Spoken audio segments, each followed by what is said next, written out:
Hyderabad, Hyderabad as an area grew beyond any other place in the state. That is the reason why, but once these kind of institutions come up, then automatically it leads to a transformation, leads to better salaried employees coming out of that location, coming out of that place, which in turn leads to a cyclic effect where better institutions would come up, overall economic growth takes place, and then the city starts moving and growing. Unfortunately for us, it so happened that 90% of the entire PSUs which were allocated to the erstwhile state of Andhra Pradesh have all come up only in Hyderabad. And because of that, Hyderabad grew at a much faster pace than any other place in the state. In fact, so much so that the services sector in Telangana, for instance, is now currently positioned at a 62.87%, the tertiary sector, whereas the national average is 55%.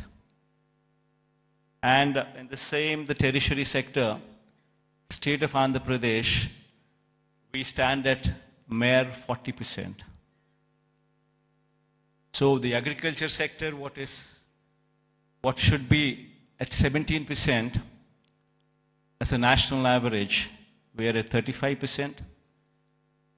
The services sector, which is the tertiary sector, which should have actually been at 55%, which is the national average, we are at 40%, whereas Telangana is at 62.87% of the state's GSDP comes from just the services sector, that is the tertiary sector, and predominantly from Hyderabad.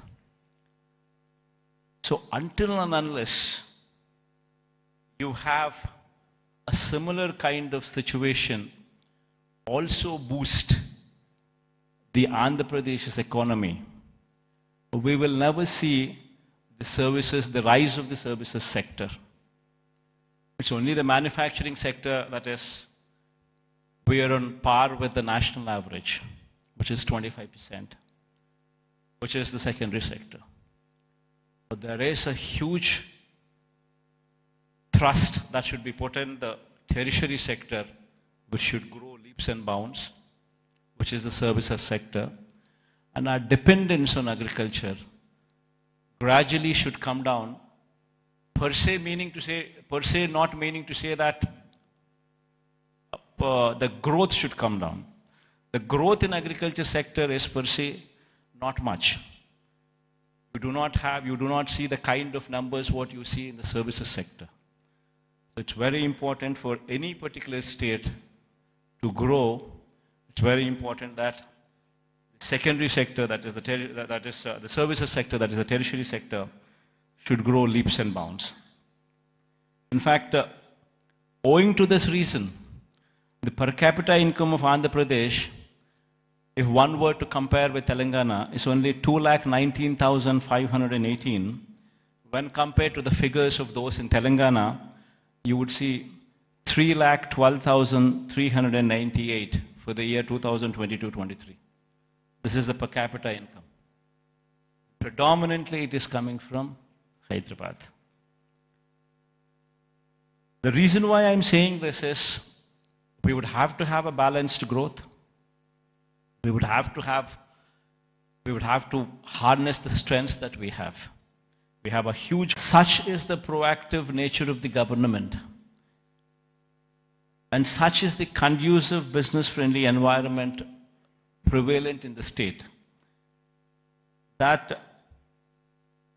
consistently for the past 3 years, in the category of ease of doing business, the state is rated number 1. This is one major achievement that the state can boast about, uh, trying to showcase that we per se are very friendly to environment, very friendly to industrialists. Now, having said that, it has attracted almost 13 lakh crores in the Global Investors Summit, which we concluded last year. 352 MOUs were signed, an employment potential of close to 6 lakhs. And at a brisk pace, these MOUs are being translated into reality. In fact, out of 352 MOUs that we have actually signed, in fact, 39% of these MOUs have actually translated into actual commissioning of the plants. So at a brisk pace, these things are happening, and we have also, the economy per se, if one were to look at it, just doesn't come with only the elite or the aloof or the big manufacturing sector alone coming up. It's got to be a mix of everything.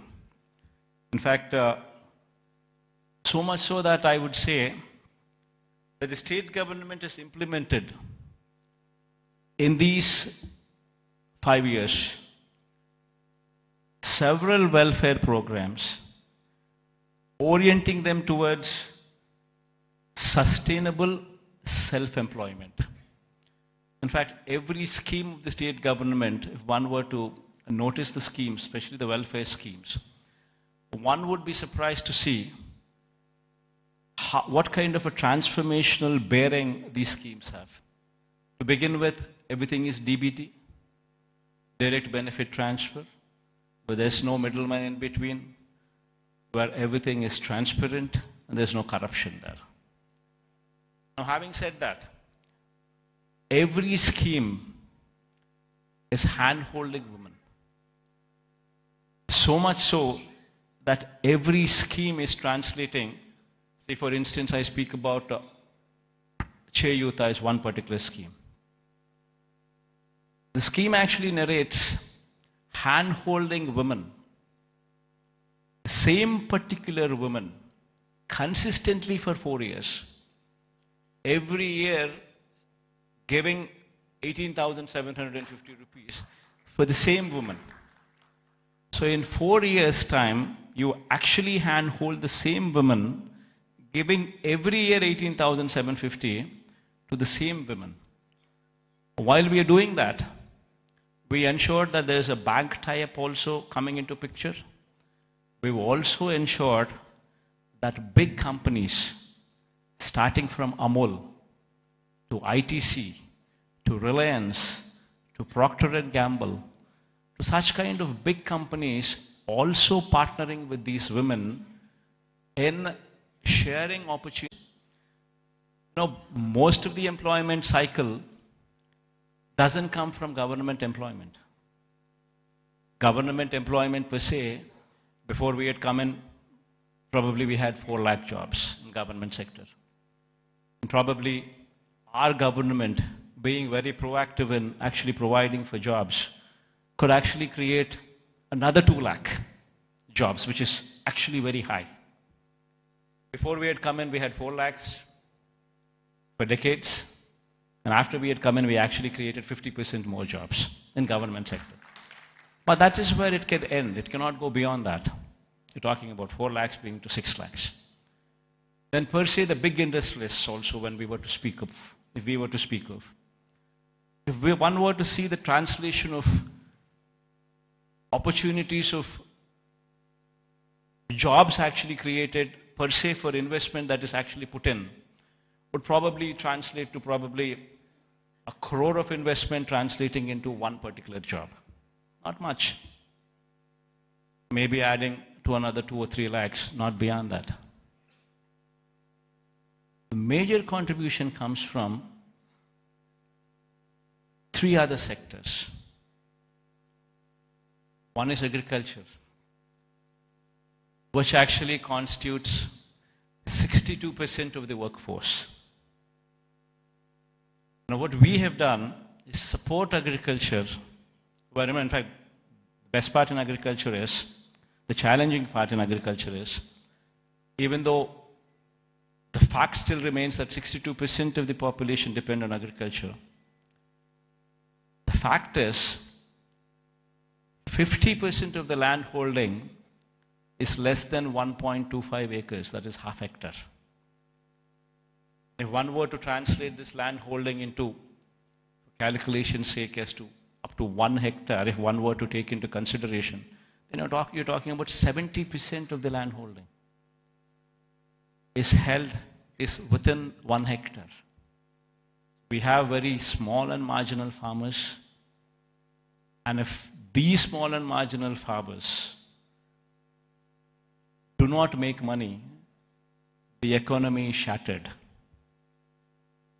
What we did, what we could actually do, is come up with those initiatives to handhold farmers through RBKs, setting up of Raitu Bharosa Kendras, where every village has one, where you have an agricultural graduate sitting in those villages, in those RBKs, where everything from seed to sale of crop is handheld through these RBKs. And with such kind of micromanagement, also incentivizing farmers with production incentives as well, that farming sector could survive. This is one major sector which actually comes to give you a support for the employment. Then the other major sector, which is another sector which actually supports, is MSMEs. MSMEs also, if one were to speak of, talking about if industries, mega industries, big industries constitute maybe 3 lakh, 4 lakh jobs, you're talking about MSMEs which actually constitute more than 30 lakh jobs. There per se, the employability rate is more. Every MSME is small, but yet employs more number of people when conversion ratio takes place from investment perspective. But these 30 lakhs, these 3 lakhs, these 4 lakhs, these are not the numbers. Dominantly self-employed sections. Self-employed sections constitute a primary more than 1.5 crore population, which actually should be doing well for the economy to do well. And through various schemes, various platforms, we've ensured that these self-employed sections are handheld, given support through various schemes. You know, I'll give you an example. Before we had come in, we were talking about self-help groups, which actually constitute more than 1 crore of women. Before we had come in, these self-help groups had an NPA and outstanding loans to the extent of 18%. Today, the same self-help groups, the outstanding loans and the NPAs, if one were to look at in this sector now, it is just 0.3%. And 1 crore of women livelihoods are dependent on that. Same if one were to see the same thing in every scheme like Vahana Mitra, which talks about self-employed sections who actually are driving the cabs or actually driving the autos. If economy there fails, the entire state fails. We're talking about barbers. We're talking about so many such self-employed sections running into lakhs and together running into crores, which actually have been supported so as to render phenomenal growth rate. In fact, when we had come in 2018-19, our state was figuring probably the least among the states in growth rate, in GSDP growth rates. The last year numbers, if one were to say, we are figuring in top 5 states in the country. If GSDP growth rate were to be figured in. Similarly, every initiative that we've taken in supporting every sector, the MSMEs for instance, our state can boast about that we had ensured that timely MSME incentives were given even during the times of COVID.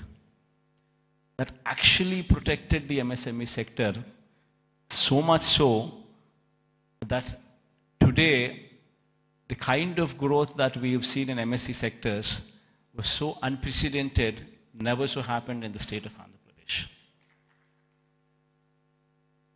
In fact, the reasons have resulted in the state's manufacturing GVA, when viewed as a percentage of India's manufacturing GVA, increasing to 4% during 2019 to 24 from the corresponding figure of 2.9% during 2014 to 19. That was the previous regime.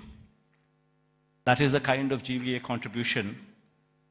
State's manufacturing GVA when compared to a percentage of India's manufacturing GVA, if one were to compare. We're actually contributing 4% now versus in the previous regime, contributing to only 2.9% in those days. As I've said,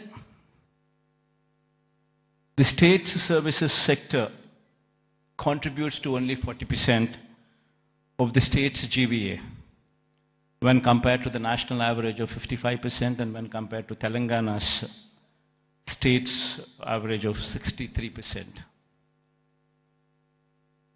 Now, this is a position that was occasioned by the state's bifurcation that has deprived Andhra Pradesh of Hyderabad city and the economic benefits associated with it.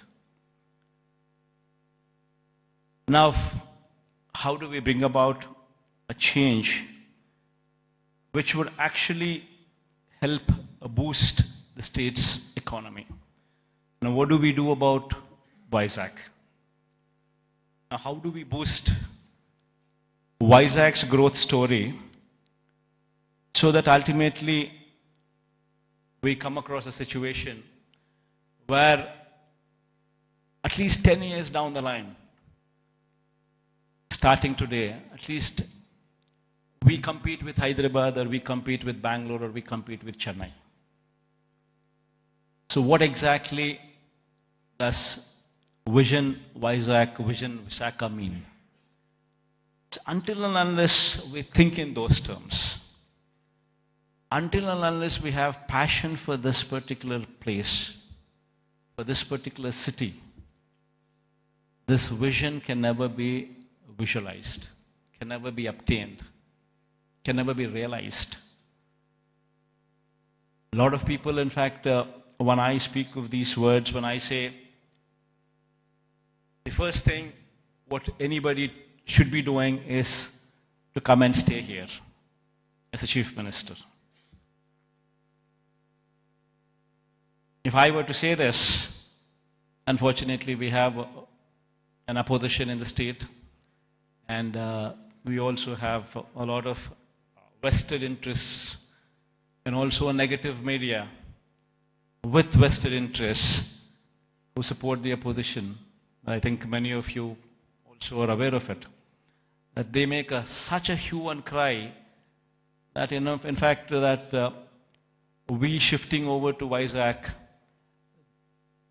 they try to make an issue out of it, saying that somebody is coming to Visakha because they want to grab the lands here. They want to do that, they want to do that. And these kind of stories shamelessly are written, shamelessly are projected. And all for what? So they don't want the chief minister to come here. They go to the court, court cases are filed. All for what? They don't want chief ministers to come here. Now why? Because if the Chief Minister comes here, this area will grow because there's ownership which is going to come for this area. There will be a christening of the city as executive capital.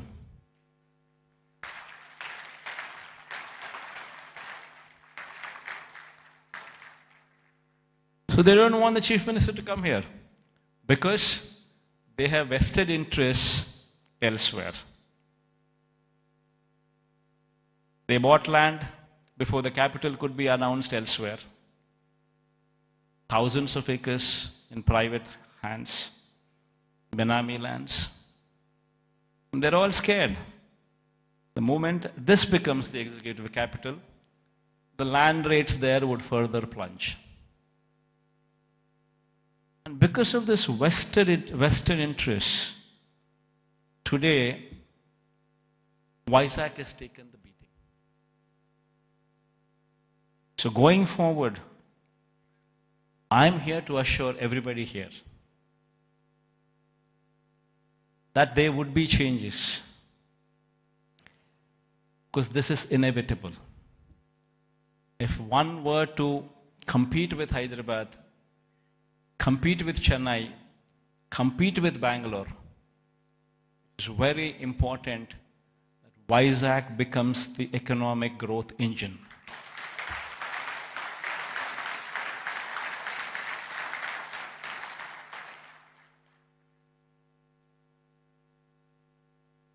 That is it. In fact, if I were to have any vested interest, probably I would be speaking about Kadapa.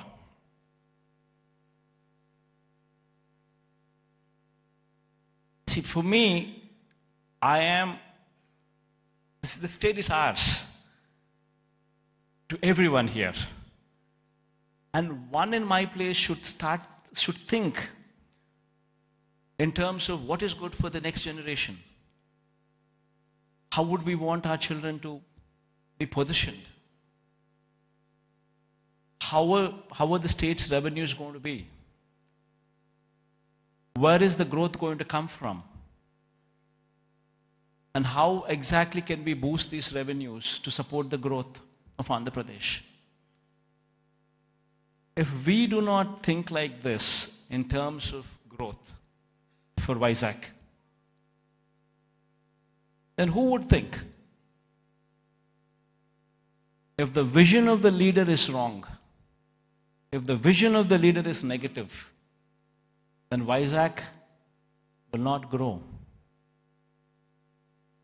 Today, unfortunately, only person standing for Visakhapatnam as executive capital is only me.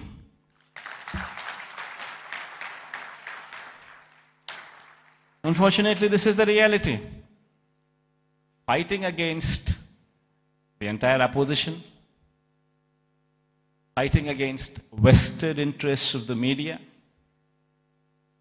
everybody wanting that Visakhapatnam is not declared as executive capital.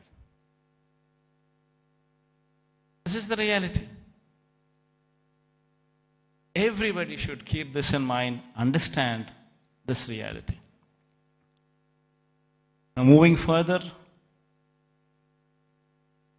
Visakha would have to develop. I'm assuring you,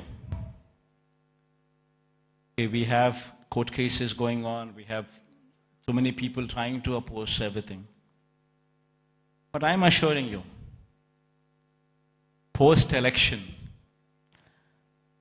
my stay would be in Visakha.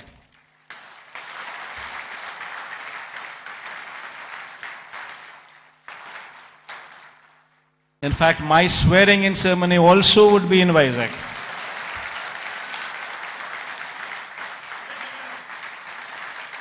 This is my commitment to Visakha. And now, what is the vision for Visakha? See, we need to have 10-year vision. We would have to own this city, christen the city as executive capital, become part of the city, and have a 10-year vision.